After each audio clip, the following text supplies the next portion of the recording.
Bueno, buenos días Alejandro, buenos días David. Estamos hoy reunidos, David González y yo, Jimena Cataño, somos responsables en Córdoba del Observatorio de Género, Biopolítica y Transexualidad de FAPOL, que es la Federación Americana de Psicoanálisis de Orientación Lacaniana. La idea es poder hacer una entrevista a Alejandro Escudero Salama, quien está aquí presente, y le agradecemos su presencia también.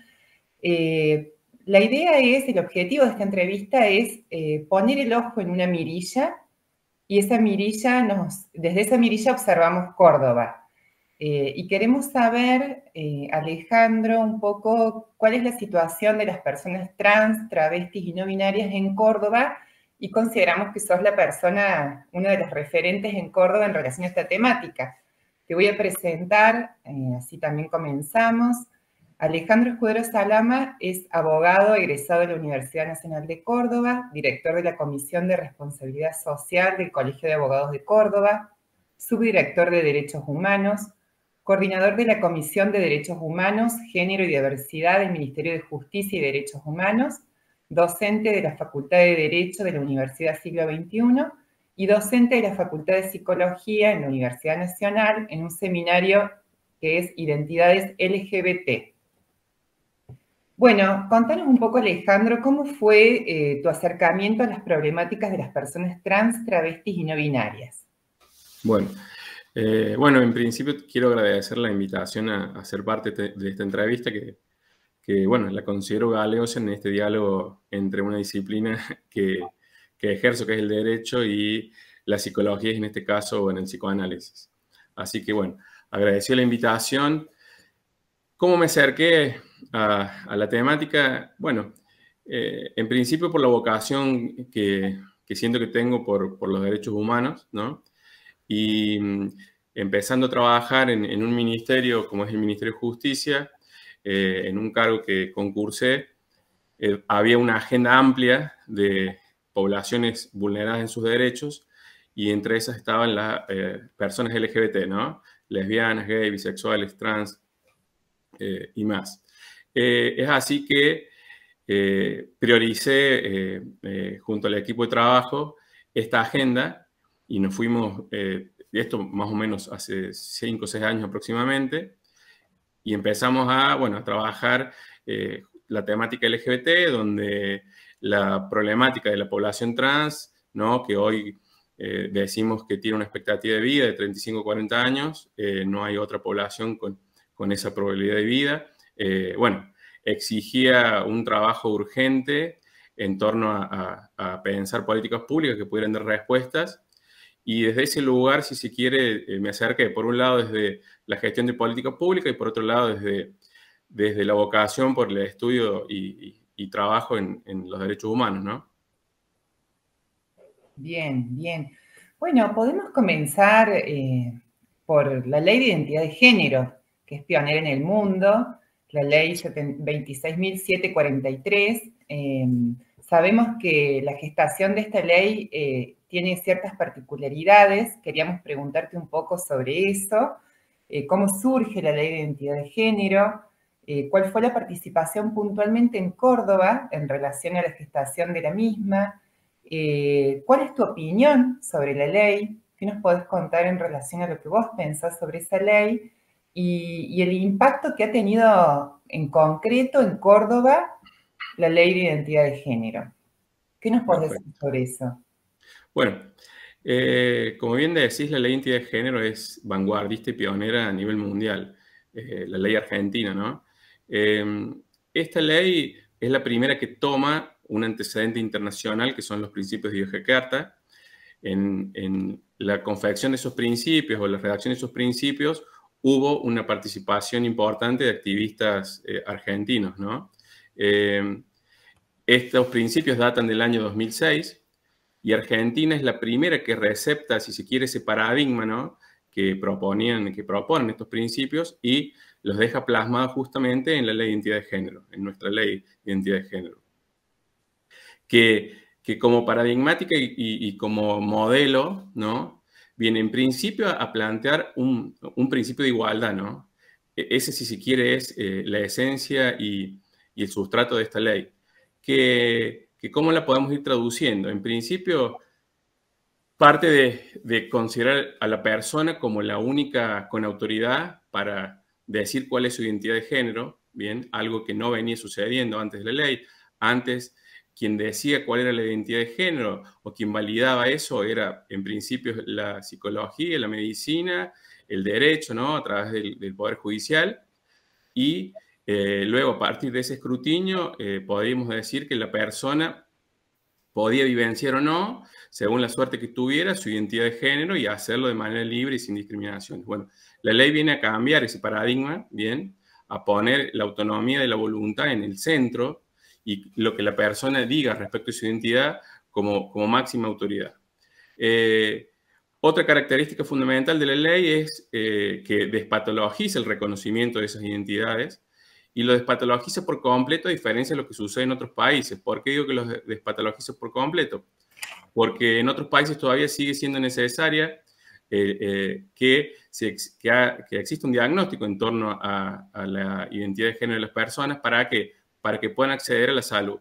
Aquí se previó que todas las prestaciones que por motivo de identidad de género una persona pudiera requerir estuvieran contempladas en el PMO, en el programa médico obligatorio.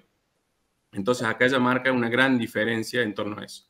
Como antecedente de esto, obviamente está de despatologización la ley de salud mental, ¿no? que establece que no se puede hacer diagnóstico exclusivo en el campo de la salud mental en base a las orientaciones sexuales e identidad de género. Digamos, la ley de identidad de género se vino articulando con toda esta legislación vigente y por eso creo que es un rasgo característico de la ley argentina. Y vinculado a esto también la desjudicialización del reconocimiento de la identidad de género. Como decía hace un rato, no solo tenía que pasar la persona por lo que dijera la medicina, la psicología y la psiquiatría, sino también lo que dijera la justicia. Esto también hoy no es necesario, no es un requisito. Entonces podríamos decir que esos son dos rasgos muy evidentes. Después, que la ley viene a desbiologizar también el reconocimiento de la identidad de género. ¿En qué sentido? Reconoce la identidad de género como independiente del sexo, lo digo entre comillas, el género asignado al nacer, ¿bien? Y esto también es otro rasgo característico de la ley. Por otro lado, y creo que como muy distintivo, particularmente distintivo de la ley, es que reconoce el derecho a la identidad de género en todas las generaciones, adulteces, adolescencias y también niñeces. No pone un límite mínimo de edad, ¿no? Sino que pone distintos requisitos según las edades. Pero el reconocimiento de las niñeces, adolescencias, ¿no? Y sus identidades de género es un rasgo distintivo en relación a otras legislaciones a nivel mundial que se fueron aprobando, pero en este punto Argentina creo que se destaca. Bueno, eso. Como principios fundamentales o características fundamentales a destacar, creo que están esas, ¿no? Siempre es importante decir que esta ley pionera y vanguardista vino justamente a proponer este principio de igualdad. De una igualdad formal, siempre digo, ¿por qué? Porque hay una brecha todavía, un camino a recorrer entre lo que dice la ley, ¿no? Esa formalidad que dice la ley, o el espíritu de la ley, lo que la ley propone, y las prácticas. Es decir, entre esa igualdad legal o formal, todavía tenemos que recorrer un camino para que el cambio cultural se vaya produciendo y se produzca esa igualdad real. En ese trayecto creo que todavía estamos, ¿no? A casi un largo tiempo de recorrido de la ley, pero bueno, me parece que el desafío es ese, generar prácticas que se vayan correspondiendo con el espíritu de la ley. Alejandro, ¿Córdoba tuvo alguna participación en la gestión de la ley? ¿Sabes algo en relación a eso? La ley es una ley nacional, bien, que como dije, entre los redactores del antecedente, que son los principios de Jakarta, hubo activistas argentinos y cordobeses, eso también es importante destacar. Y después, sí, yo creo que acá el activismo de Córdoba, ¿no? De las personas LGBT que participaban de organizaciones por la lucha de los derechos de las personas trans, tuvieron una alta participación. Yo creo que esta ley en general, no solo el aporte de Córdoba, sino el aporte de todo el activismo de Argentina, de todo el movimiento LGBT de Argentina, fue quien gestó, si se quiere, esta ley. esa es una característica también importante de la ley, que fue gestada y promovida por quienes iban a ser las personas destinatarias directas, si se quiere, de su sanción. Y eso lo hace también una ley distinta en ese sentido, ¿no? Fue construida desde las personas implicadas de manera directa y, bueno, creo que Argentina en ese punto se caracteriza porque tiene muy inscripta en su lucha, si se quiere, la cultura argentina, la lucha por el derecho a la identidad de abuelas y madres, y esa retórica creo que fue la que tomó el movimiento LGBT y lo supo articular con las demandas de las personas trans y demás. Entonces me parece que también no hay que perder de vista eso, ¿no?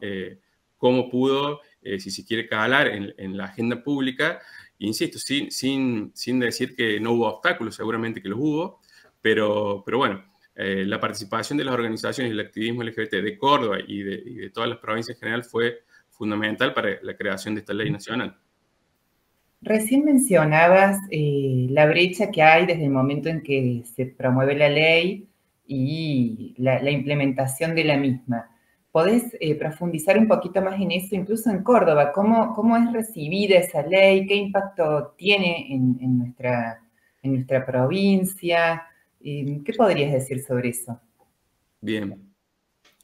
La ley, en principio, propone cosas que son tal vez visibles o inteligibles como a primera vista, que es, primero, el reconocimiento de la identidad de género. Bien, basta que la persona socialice su identidad de género para que en cabeza del resto de la sociedad existe el deber de respetar y no discriminar. Después aparece el derecho al cambio registral de la identidad de género, es decir, al cambio en nuestro DNI, por ende, en todo documento que refleje nuestra identidad. Y algo muy importante que contempla la ley es el derecho al trato digno. El derecho a que se nos respete nuestra identidad y pone énfasis en las niñeces y adolescencias, bien, independientemente de que esa identidad que nosotros socializamos y demás, y el nombre que utilicemos para nombrarnos, no esté reflejado en un DNI, que es lo que la ley denomina trato digno. Esto es lo que aparece, si se quiere, junto al acceso a la salud integral, cuando habla del libre desarrollo personal, ahí se vincula justamente la temática del acceso a la salud integral. Esto parecen como propuestas, si se quiere, las más visibles, ¿no? Pero detrás de esto también está el acceso a los determinantes de la salud en general, que los podemos traducir en derecho: el derecho a la educación, el derecho a una vivienda, el derecho al empleo, el derecho a la no discriminación. Todo esto que la ley propone, bien, es lo que decía que hoy podemos hablar de ciertos logros, de cierta igualdad legal, que fue la referencia que vino a plantear la ley, pero hay una brecha, por ejemplo, en el acceso a otros derechos. Y también de decir que el derecho a la identidad de género en sí es un derecho bisagra, es decir, que el reconocimiento de ese derecho o su no reconocimiento, bien, a veces posibilita el acceso o no acceso a otros derechos fundamentales, como son los que acabo de mencionar. En torno a estos derechos que aparecen como los más visibles, y el camino hacia su acceso no ha sido tan lineal. Todavía seguimos encontrando obstáculos en el acceso al cambio registral en algunos espacios, en el reconocimiento del trato digno y en el reconocimiento mismo de la identidad de género cuando la persona la socializa, ¿no? Esto que ya tiene su tiempo todavía sigue siendo encontrando sus obstáculos. Siempre digo que esos obstáculos a veces parten del desconocimiento. No todos conocen la ley, inclusive no la conocen quienes están obligados a conocerla para cumplirla, ¿bien? Pero también estos obstáculos a veces se deben al prejuicio, ¿no? Todavía el prejuicio opera como barrera de acceso, ¿no? Y me parece que justamente el gran trabajo que nos queda es ¿no? Promover ese cambio cultural que implica ni más ni menos que brindar información clara y precisa en torno a la temática, y también de dejar aclarado que en torno a esta temática, que se trata de una cuestión de derechos humanos, no hay, si se quiere, una potestad discrecional entre la puedo cumplir o no la puedo cumplir según lo que piense, según mi ideología, sino que primero tengo que estar de acuerdo a mis responsabilidades, obligado a conocerla, obligado a respetarla, y no puedo decidir si en el caso concreto la aplico o no según lo que a mí me parezca. Bueno, en ese camino creo que todavía hay un gran trabajo por recorrer, un gran trabajo por hacer, Y obviamente creo que vos me preguntabas dónde se nota más esa diferencia o esa brecha, y todavía en el acceso al empleo, si se quiere, hoy hay como política pública, hubo un decreto presidencial que aprobó el cupo laboral, luego hubo una ley que aprobó el cupo laboral. Bueno, esa es una demanda histórica y pendiente, pero digo, cuando hablamos de integralidad, todavía no hay acceso, si se quiere, a la vivienda, el acceso a la salud todavía sigue encontrando barreras. Bueno, el acceso a la educación, en el caso de niñez y adolescencias, hoy no todos los espacios educativos están, si se quiere, preparados para alojar la diversidad y hacer que las niñeces puedan transitar libres de discriminación y violencia, y ni más ni menos que siendo quienes son. Me parece que todavía hay un gran desafío y un gran trabajo por realizar en muchos de estos aspectos, ¿no? Ya nos interesa profundizar un poco más en esto de los obstáculos y en lo que sí se ha hecho, que sabemos que también se ha avanzado bastante. Antes de pasar ese tema, me quedé pensando si la ley de identidad de género coloca al género como una categoría jurídica. Bien. La ley de identidad de género, en realidad, este es un tema importante que justamente creo que lo vuelvo a poner en la agenda la reciente, si se quiere, modificación o legislación que se dictó en torno a los DNI, conocido como el DNI no binario. Porque hoy en Argentina, bien, el género, yo digo el género, aunque nuestro DNI hable de sexo, ¿no? Aparece como una categoría jurídica. Al decir que aparece como una categoría jurídica, quiero decir que aparece como obligatorio. Es decir, todas las personas tienen que tener en su DNI la marca de su género, es decir, cuál es su género. En torno a eso, la ley de identidad de género lo que hace es independizar, si se quiere, esa asignación que nos hacen al nacer de nuestro género, ¿no? Cuando nosotros nacemos, la medicina observa nuestra genitalidad y en base a la observación de esa genitalidad nos dice, en términos binarios, si somos varones o mujeres, ¿bien? No nos dice cuál es nuestra genitalidad, ¿bien? Por ende, digo, no nos dice cuál es nuestro sexo, hace referencia a nuestro género, es decir, nos asignan un género, obviamente, sin que la persona pueda expresarse en relación a eso.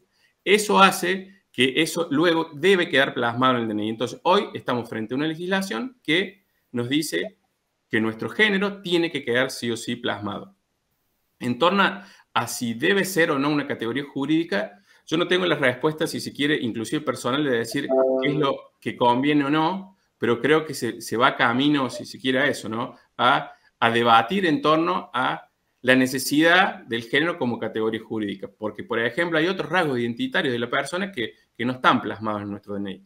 Hoy, justamente se plantea qué sucedería si el género se borra como categoría jurídica y, por ejemplo, qué pasaría con los femicidios. ¿Cómo quedaría ese delito? ¿Dónde quedaría ese delito, no? Porque no tendríamos cómo constatar que la persona que fue víctima era una mujer.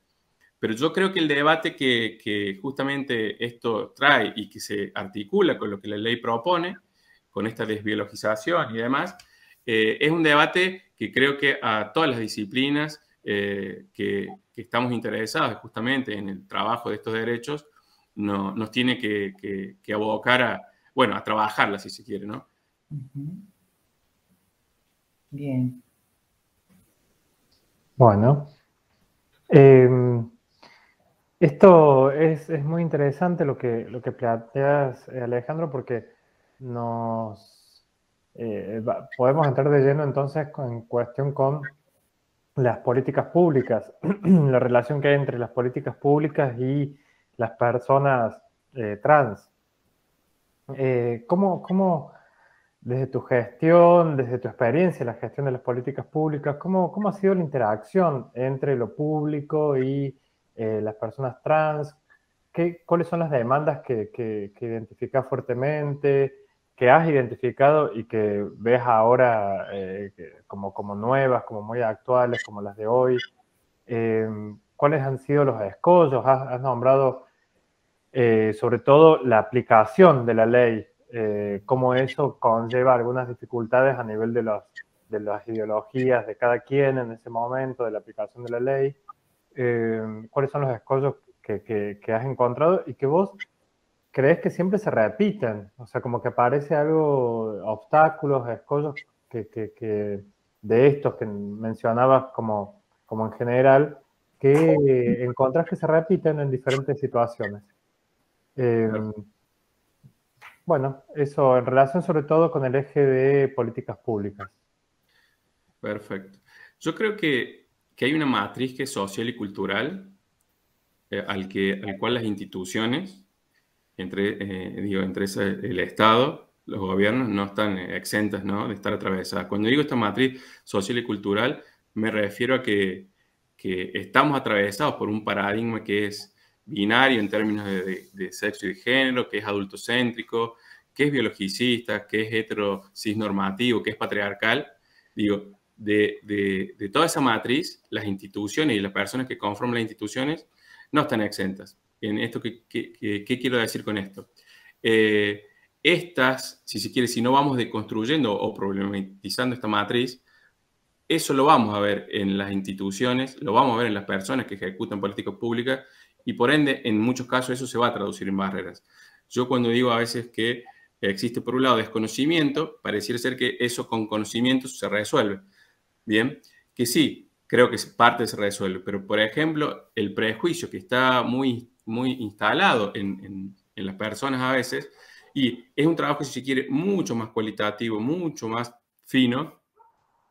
¿Y por qué lo pongo esto acá? Porque todavía eso se ve que a veces inclusive lo digo, hay personas que no registran eso y eso opera como barrera. Digo, no registran ese prejuicio que a veces les determina hasta en una pregunta simple, hasta cuando uno pregunta, cuando alguien va a acceder a la salud, si la persona es leída como varón, si tiene una pareja que es mujer, o si tiene hijos o hijas. Ya el suponer, inclusive el suponer la identidad de la otra persona por lo que se lee en su corporalidad, en su expresión de género. Bien, eso es parte de este prejuicio, desde mi punto de vista, ¿no?, que nos hace suponer, y en muchos casos suponer erróneamente. Digo, suponer la identidad de género de una persona, cuando estamos hablando de una persona trans, por ejemplo, bien,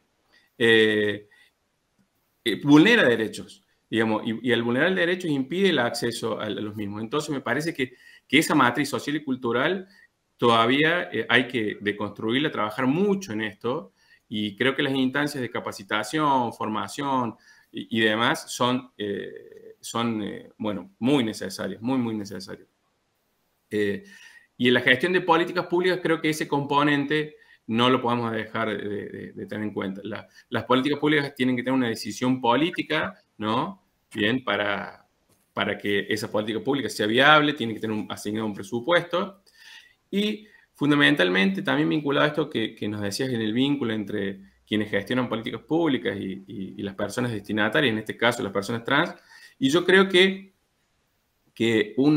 una gran, si se quiere, necesidad que hay es que todas estas políticas públicas, hoy se está dando mucho más, se deben construir desde las personas destinatarias. Es decir, muchas veces se empiezan a construir políticas públicas y se consulta al final a las personas destinatarias. No se las tiene en cuenta en el momento cero, si se quiere, para pensarla, ¿no? Para pensarla no solo en el impacto, sino en el mientras tanto. Digo, la identidad de género es una vivencia, justamente le dice, ¿no?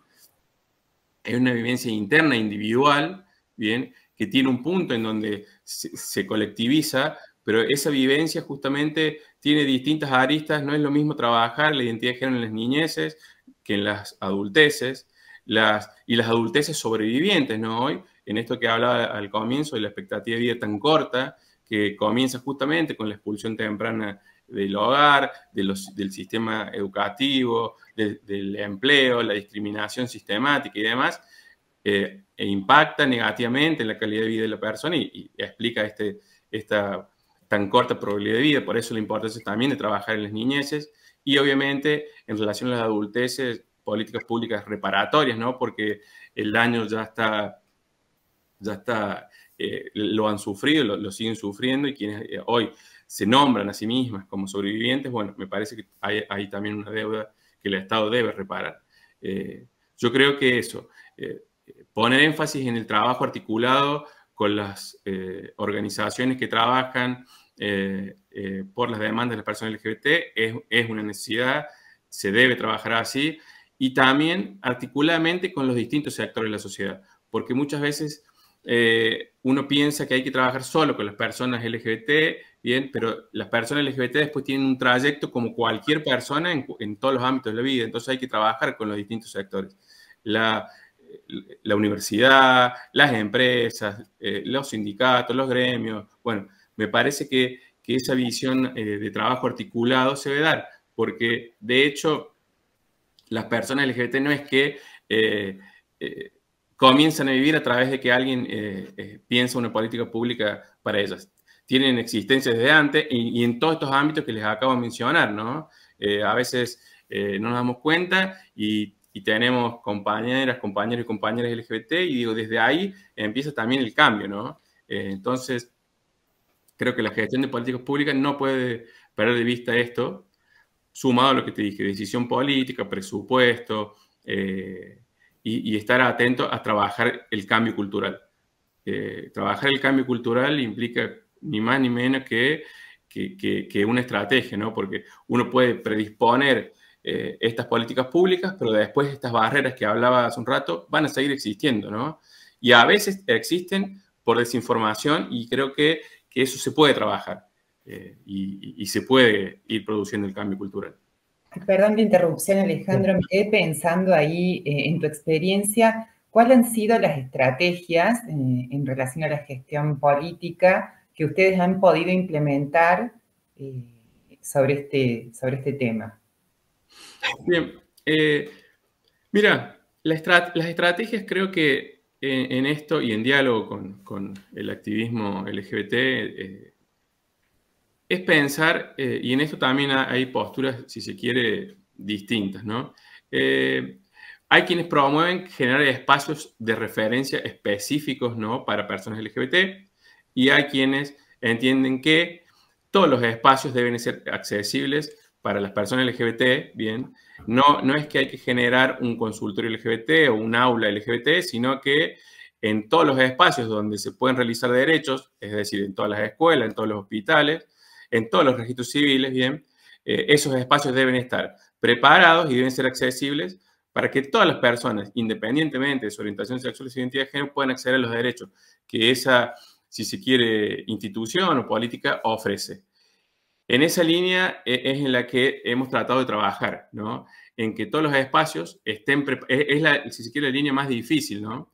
En que todos los espacios estén preparados para que sus políticas públicas sean accesibles de modo real e igualitario para todas las personas. Y para ello era necesario y es necesario articular con las distintas instituciones ministeriales. Digo, hablo de las instituciones públicas y también privadas, ¿no?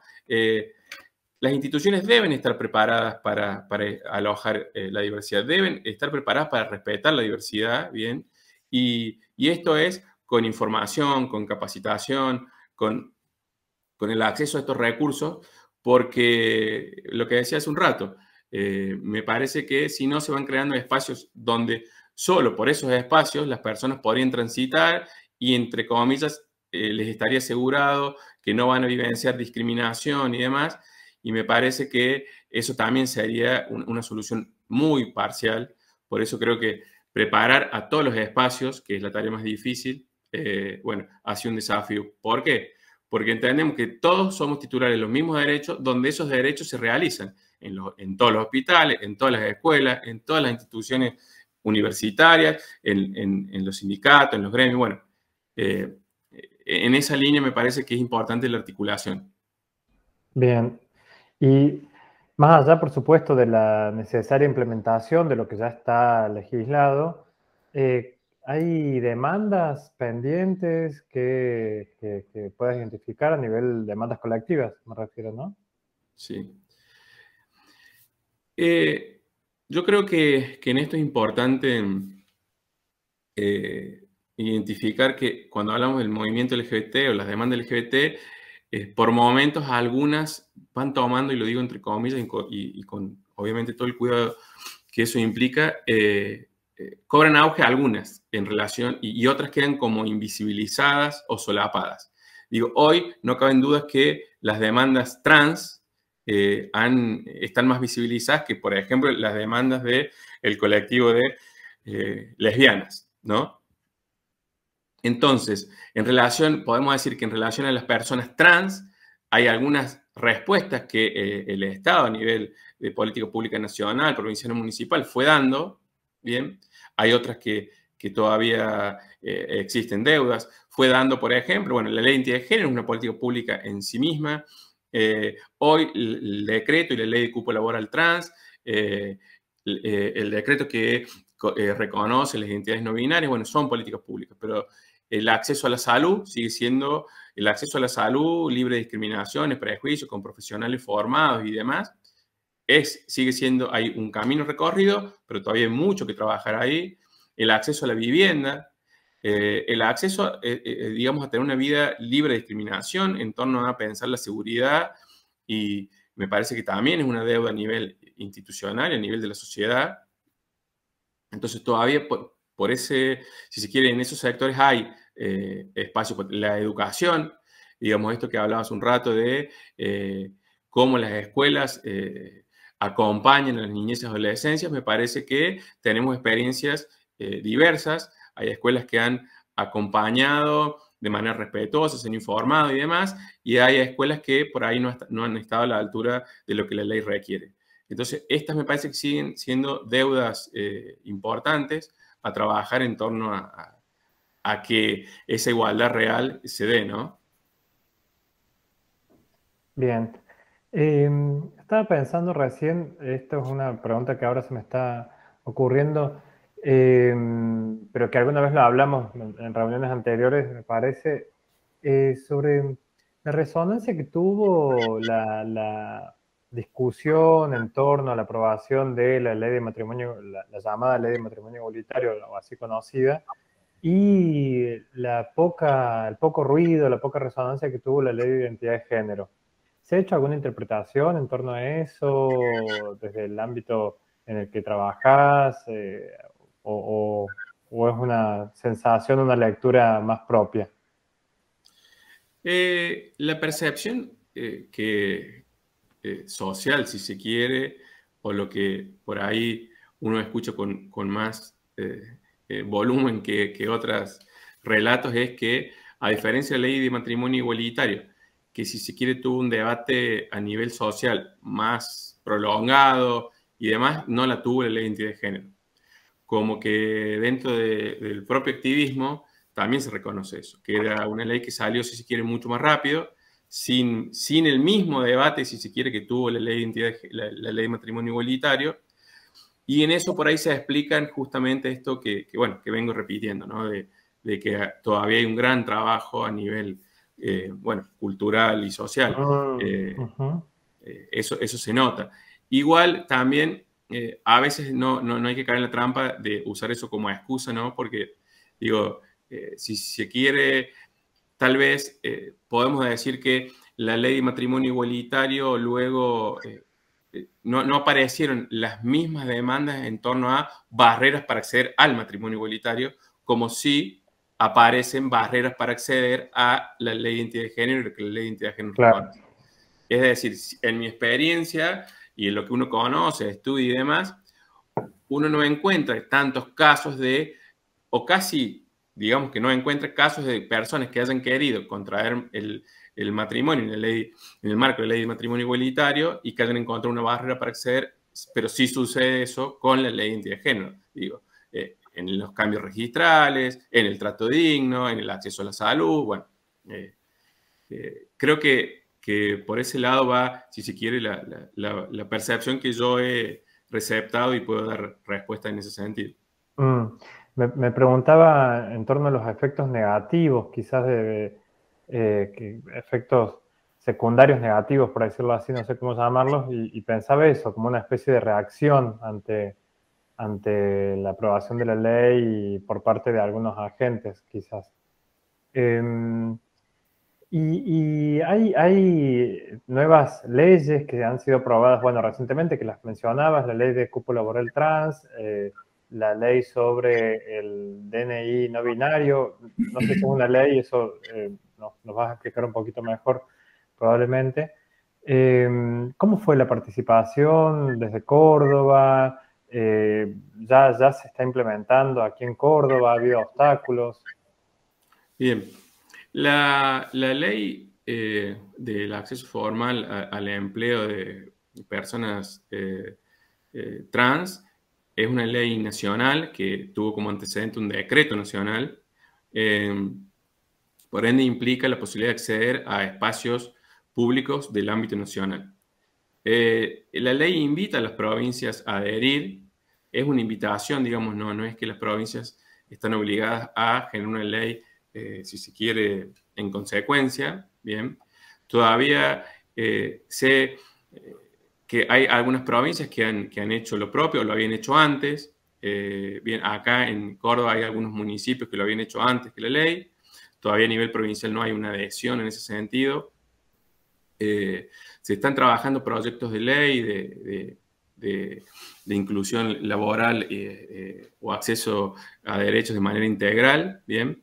Y en relación al decreto de DNI, conocido como DNI no binario, ¿no? ¿Por qué digo conocido como DNI no binario? Porque de esa manera si se quiere, socializó, aunque lo no binario no es la única identidad que va a quedar marcada en la partida de nacimiento, ¿no? Este decreto lo que viene a hacer es justamente algo que la ley ya tenía previsto, que al decir que la identidad de género se independiza del sexo asignado al nacer, ¿no?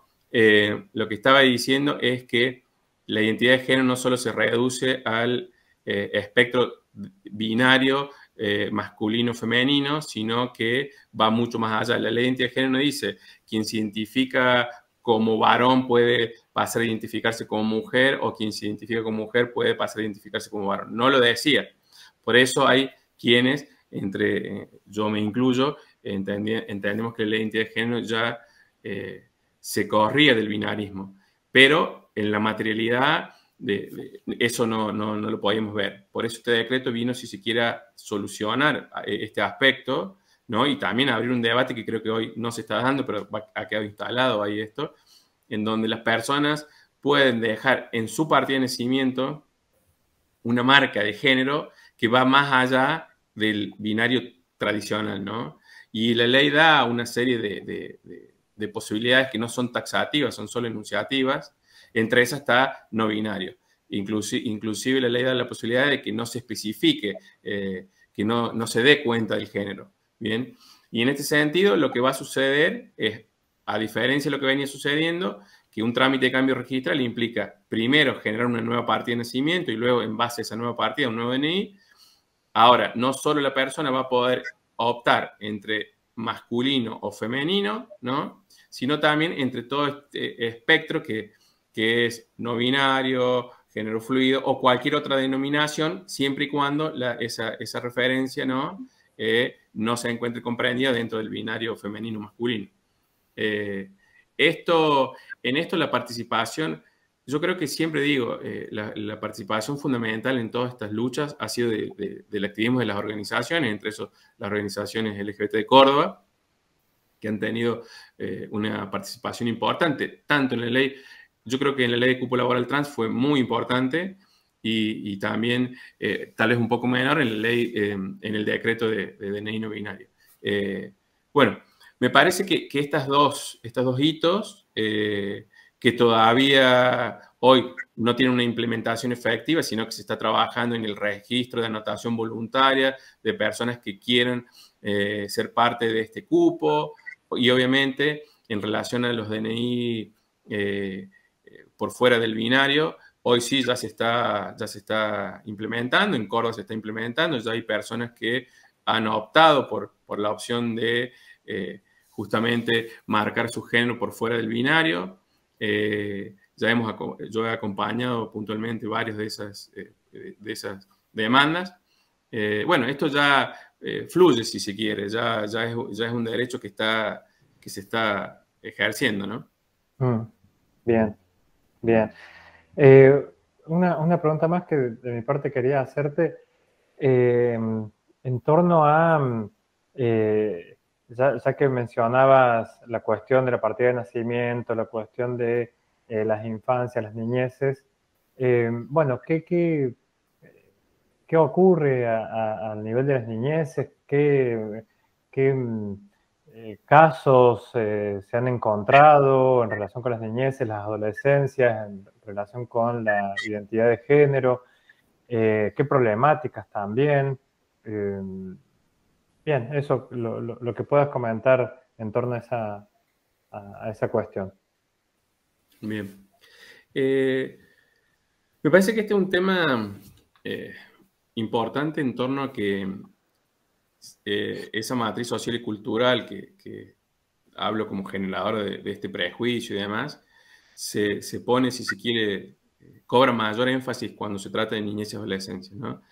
Cuando hablamos de identidad de género en las adulteces, digo, tal vez la sociedad, entre comillas, lo acepta, pero cuando hablamos de la identidad de género en niñez y adolescencia, quienes tal vez se mostraban más progresistas o que aceptaban esto, bueno, pareciera ser que aparecen ciertos miedos. La realidad es que la niñez y adolescencia vivencian identidad de género no normativa, es decir, por fuera de la que les asignaron al nacer, vivencian identidad de género distinta a la que les asignaron al nacer. Eso es una realidad, ¿bien? Y me parece que esto requiere de una formación importante, no solo en el reconocimiento de la ley, sino en todos los profesionales que puedan, profesionales, familiares, personal de educación y demás, que tenga que acompañar estas situaciones, ¿no? ¿Por qué digo que tenga que acompañar estas situaciones? Porque estas situaciones se dan y muchas niñez y adolescencias a veces no encuentran cómo expresarlo, no encuentran cómo nombrarlo. Creo que habilitar esos espacios para hablar y esos espacios de escucha y que sean respetuosos, que sean profesionales, que sean ajustados a la legislación, es una necesidad. Digamos, las niñeces y adolescencias no es que una persona trans no nace a los 35 años, tuvo una infancia, tuvo una adolescencia, ¿bien? Y hay que ver cómo fue ese trayecto. Y en esto creo que cuando hablamos de expulsión temprana del hogar, expulsión del sistema educativo, hablamos de personas que a esas edades no pudieron desplegar su identidad de género, ¿bien? Y por ende encontraron todas estas barreras. Con consecuencias, digo, de las más dolorosas hasta, bueno, de las más tristes en torno a, digo, perder la familia, no poder hacer un trayecto educativo respetuoso, no poder acceder al empleo, con todo lo que eso va implicando, ¿no? Yo creo que hay un gran desafío en torno a también cómo luego se presenta o cómo luego se trabaja esta temática. ¿Por qué? Porque desde mi experiencia, uno ve que hay paradigmas que van como dialogando, si se quiere, hay paradigmas que se aparecen como respetuosos y creo que tienen la intención de serlo, pero creo que van ofreciendo nuevas normas, ¿no? Cuando digo nuevas normas, si se quiere, la persona justamente que se identifica con una identidad de género no normativa justamente se corrió de esa norma que la sociedad y la cultura le ofrecía o que se ajustaba a las expectativas sociales y culturales. Digo, esto en las niñez y adolescencia sucede, pero a veces estos paradigmas de escucha y acompañamiento quedan atrapados en nuevas normatividades, es decir, ofrecen como nuevas reglas y por ende en algún punto siguen coartando las vivencias de esas identidades.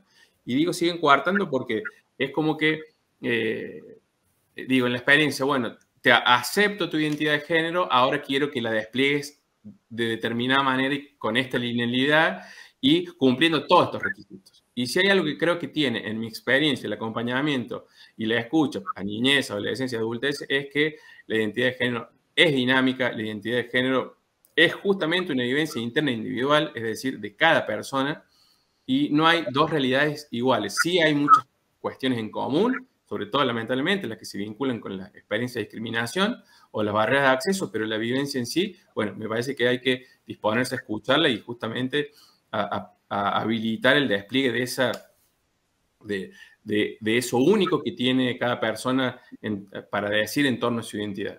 Eso, perdón, Alejandro, eso es súper interesante, súper importante para nuestro campo, digamos, porque por ahí enseguida se activan rápidamente todos los mecanismos médicos, casi farmacológicos, mercantiles, a partir de que una persona dice, no sé, un niño, una niña, o una persona dice, siendo asignado de un género, dice, soy de otro género, me identifico con otro género, porque enseguida es como que se intenta meter en un estereotipo, ¿no? Exactamente. Esta matriz social y cultural que la pongo como principal barrera, ¿no? Que digo nuevamente que es biologicista, patriarcal, heterosis-normativa, binaria y adultocéntrica. Digo adultocéntrica porque estamos hablando de niñez y adolescencia. Aún de quienes se presentan como paradigmas respetuosos, digo, quedan atrapados en esto, ¿no? Una cosa es incorporar la información legal en torno a esto, pero creo que hay que preguntarnos desde dónde miramos, ¿no? Desde dónde escuchamos y luego desde dónde practicamos. Me parece que eso es un trabajo constante, ¿no? Porque esto que decía hace un rato o al comienzo, que la ley le da mucho, no mucho valor, el máximo valor a la palabra de la persona y a lo que la persona dice en torno a su identidad de género, eso hay que ponerlo en práctica.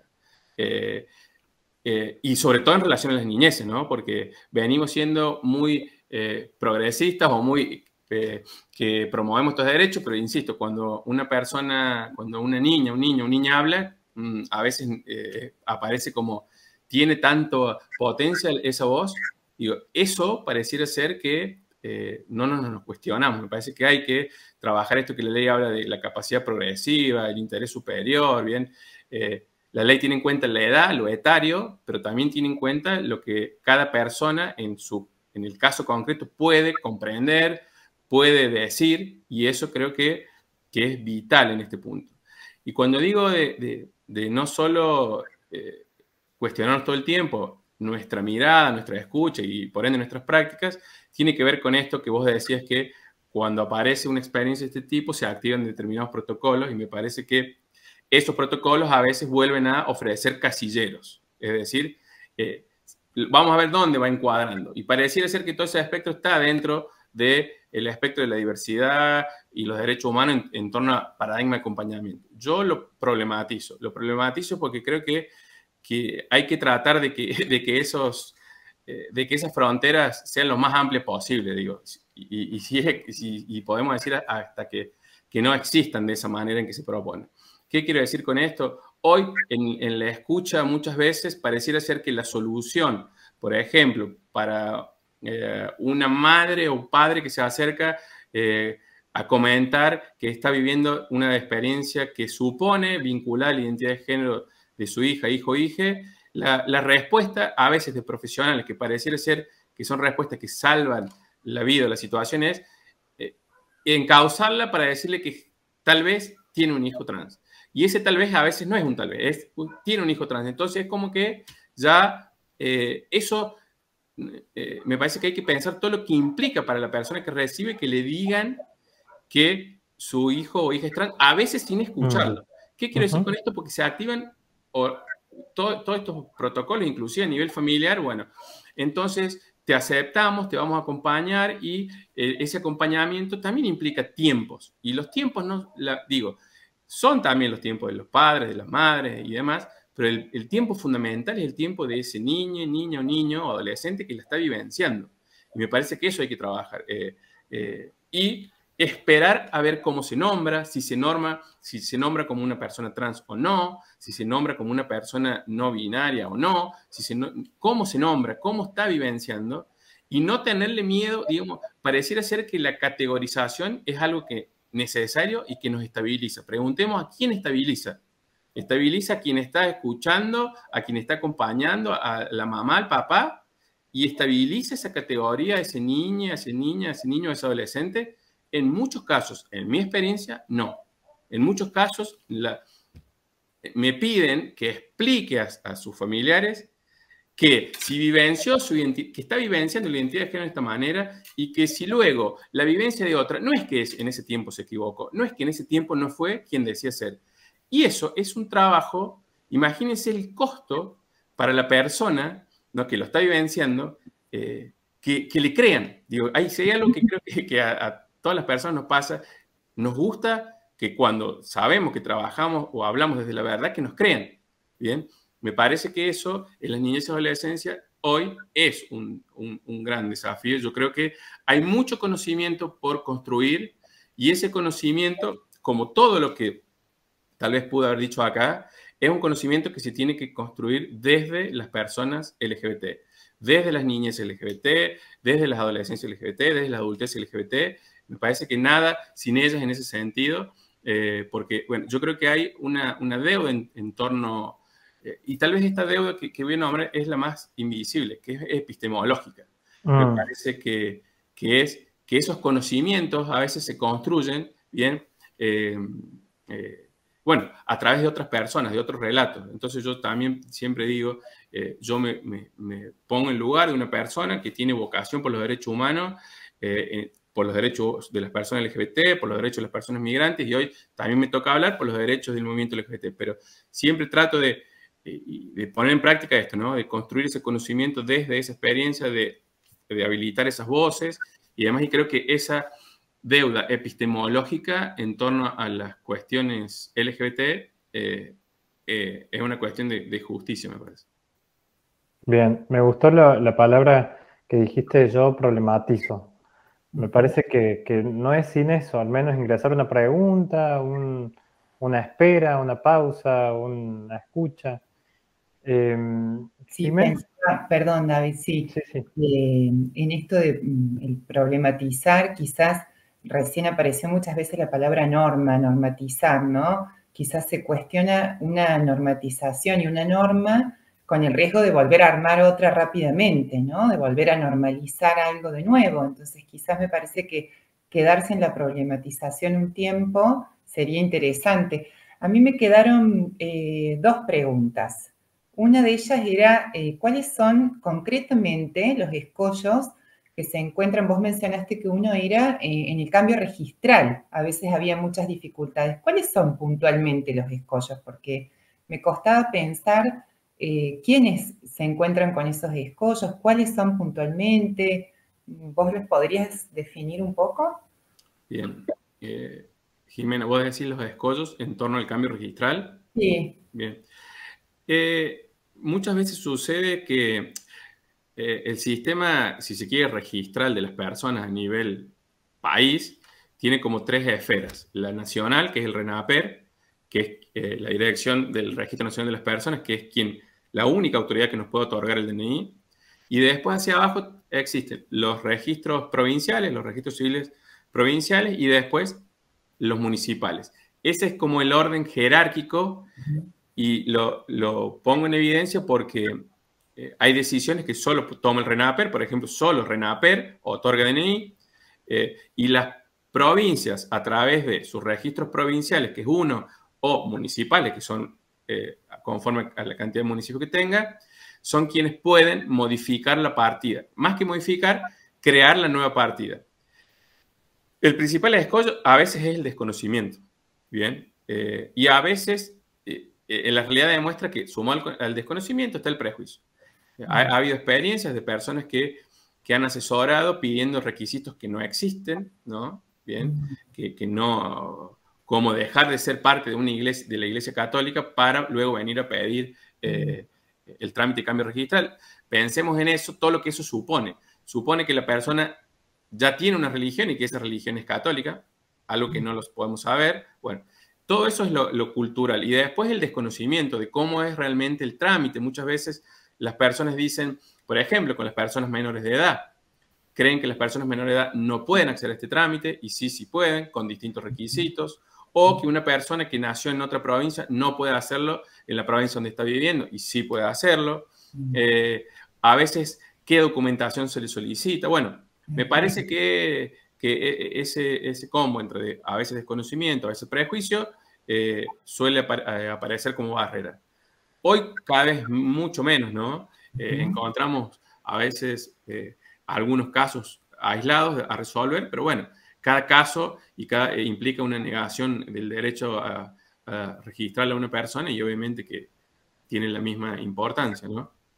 Bien, gracias. Sí, aparece de nuevo el desconocimiento, la desinformación y los prejuicios, que ya es como otro trabajo, ¿no? Es Porque otro trabajo. sí, pareciera que el desconocimiento y la información se puede brindar algo de información, se puede paliar con el brindado de información, pero los prejuicios implica otro trabajo. Y los miedos también. La otra pregunta que me había quedado pendiente es, bueno, con la historia que tenemos en Argentina de la dictadura militar, sabemos cómo ha sido el desempeño de lo policial, los códigos contravencionales, los edictos policiales que ha habido con las personas travestis y trans. ¿Cuál ha sido el trabajo que han tenido con las comisiones? Bueno, ya hablaste un poco de las comisiones intersectoriales, pero me interesaba saber con seguridad si habían trabajado algo con seguridad. Sí, en su momento, y bueno, y actualmente vigente, justamente era una demanda de las mujeres trans, trabajadoras sexuales, a veces el trato o el vínculo con la fuerza de seguridad, puntualmente con la policía, antes con el viejo código de faltas y demás.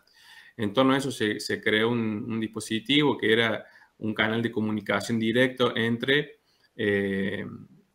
funcionarias y funcionarios del Ministerio de Seguridad, donde participan, bueno, agentes de la Fuerza de Seguridad, policías, referentes y referentas trans, ¿bien? Y también personas, bueno, funcionarios y funcionarios del Ministerio de Justicia. ¿Qué buscaba esto justamente? Sumado a las instancias de capacitación que se le fueron dando a las fuerzas, que estos dispositivos estaban, si se quiere, georreferenciados, geolocalizados en las zonas de trabajo sexual, ¿bien? Donde se podían dar más regularmente algunas situaciones de violencia, también con clientes bueno, de las chicas que trabajaban en la zona, y eso permitió que ante la mínima situación se reportara el hecho y existe cada 12 horas alguien que asume la guardia, que es una persona que es policía, y se presenta y durante todo el tiempo, bueno, ahí se van comunicando lo que sucede. Eso hizo que desde la experiencia que me tocó acompañar, casi que los casos fueran mínimos, aislados. Algunos casos obviamente han sido graves, pero como lamentablemente el caso del femicidio de Azul Montoro, que digo esto porque por ese medio nos enteramos que sucedió y se pudo actuar luego rápidamente para, bueno, identificar al autor del hecho y detenerlo y demás. Así que sí, yo creo que en torno a la seguridad, por un lado está eso, ¿no? El diálogo, un nuevo diálogo entre la fuerza de seguridad y justamente las personas trans. Y también digo esto, la seguridad que implica también cómo resolver una situación frente a agresiones que se dan entre personas que no son parte de la fuerza de seguridad y personas LGBT. Todavía, lamentablemente, existen lo que hoy a nivel general, y si quiere muy amplio, uno denomina como los delitos de odio o crímenes de odio, ¿no?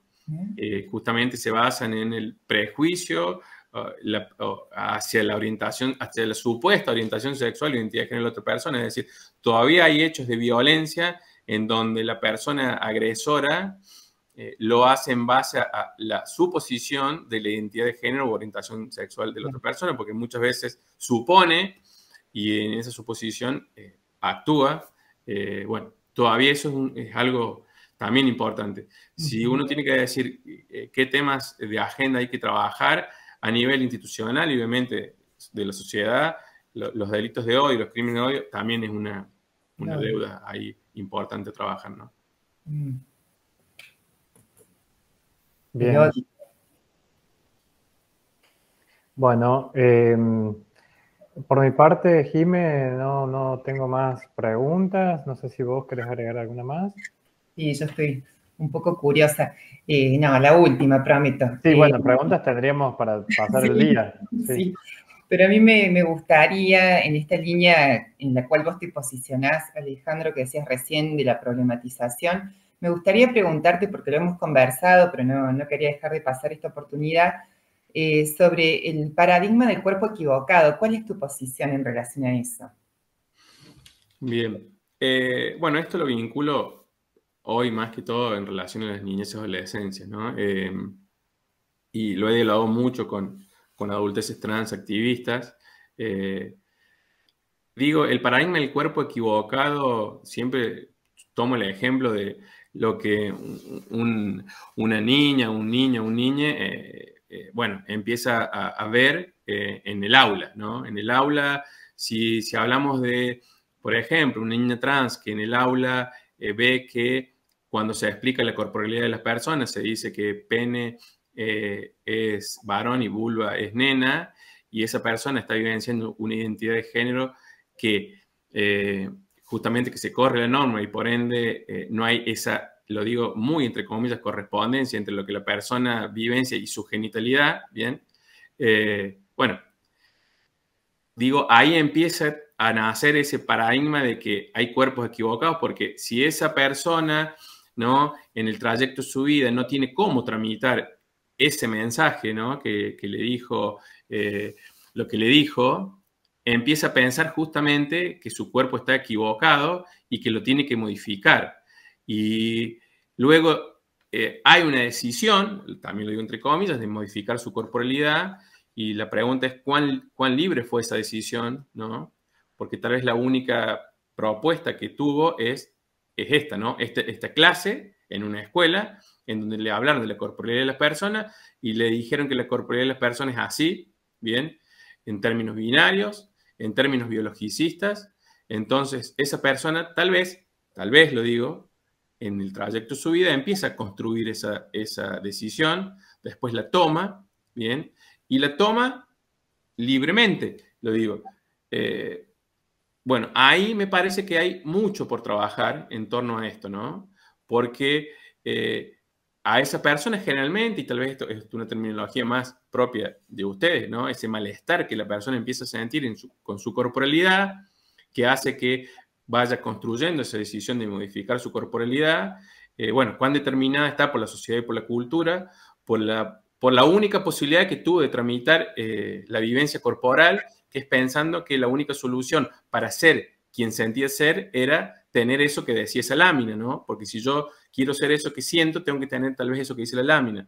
Bueno, hay como una serie de informaciones que se van transmitiendo y luego se van ratificando, ¿no? Los discursos las van legitimando, ¿bien? Los discursos de la tele, los discursos familiares, los discursos inclusive en los espacios clínicos, los discursos del derecho, de la salud, etcétera, van. Entonces luego, frente a tanta información en el mismo sentido, la persona aparentemente fue tomando una decisión es libre, ¿no? Entonces, también suponiendo que el malestar estaba en esa corporalidad y que modificando la corporalidad, el malestar, digamos, cesaba. En muchos casos hay experiencias en donde hoy las personas, al menos las niñez y adolescencias, creo que empiezan a transitarlo y con buenas referencias de adulteces trans a esa vivencia corporal de otra manera, es decir, entendiendo que la posibilidad de modificar la corporalidad, bien, siempre y cuando se trabaje de manera autónoma, informada y libre, es una posibilidad, pero no un destino o el único destino, bien. Y en esto también creo que es importante dejar a salvo esto, porque esto no tiene que ser leído como un cuestionamiento a quienes han decidido modificar su corporalidad, ¿no? Porque en eso cada persona ha tomado la decisión y ha tenido sus motivos, deseos, condicionamientos o no, pero bueno, digo, sobre todo lo sitúa esto en relación a las niñez y adolescencias, ¿no? Que creo que trabajar esto es importante porque la modificación corporal también aparece como parte de este, a veces, protocolo que decía David, ¿no? De un requisito más a cumplir. Como el cambio registral ¿Es un requisito más a cumplir? No, es un derecho, no es una obligación. La modificación corporal es un requisito, no, es un derecho, no es una obligación. ¿Bien? Me parece un derecho de la persona que lo está vivenciando.